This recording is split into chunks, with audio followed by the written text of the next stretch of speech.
একবার বেসিক থেকে জাস্ট একটু শুরু করছি। হ্যাঁ, কিছু কিছু যদি বলি একটু তোমরা বলতে পারবে। হ্যাঁ, আমি যদিও ভয়েস পড়াবো, তো এটা কি টাইপ অফ পার্টস অফ স্পিচের পড়ে এবং তার এটা ক্লাসিফিকেশন কি আছে?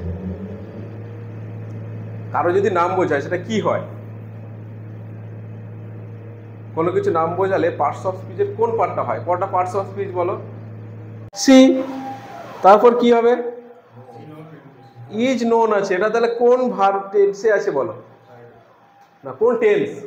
প্রেজেন্ট, পাস্ট, ফিউচারের মধ্যে কোনটা আছে? হ্যাঁ, ফিউচারে আছে। আরে ইজ নোন আছে, ইজটা কার জন্য আছে? দেখো, প্রেজেন্টের অক্সিলিয়ারি ভার্ব যদি ইজ হয় তাহলে ফিউচার কি করে হবে? প্রেজেন্ট। তাহলে Rinku Singh is known to her, তাহলে রিঙ্কু সিং এটা তাহলে প্রেজেন্ট টেন্সে আছে। তাহলে হারটা যদি এদিকে সি হয়, সি, তাহলে এবার নো এর শেষে এস বাই এস যোগ হবে। She knows Rinku Singh. সেটা প্লেয়ার হতে পারে বা কোনো কারো বান্ধবী হতে পারে।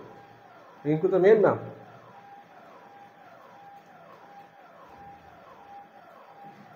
বুঝতে পারলে রানা? তোমার নামটা বলো ভাই। পূর্ণেন্দু। আর তোমার নামটা?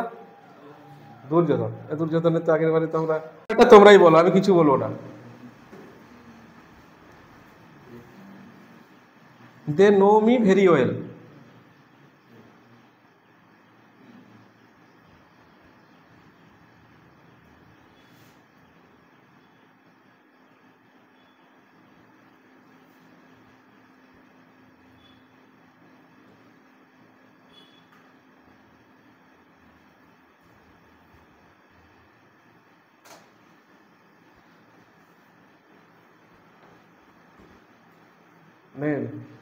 কেউ কেউ কাউকে বলবে না। হ্যাঁ, যে যার করে রাখো, যে আমি জিজ্ঞাসা করবো তোমার উত্তর কি।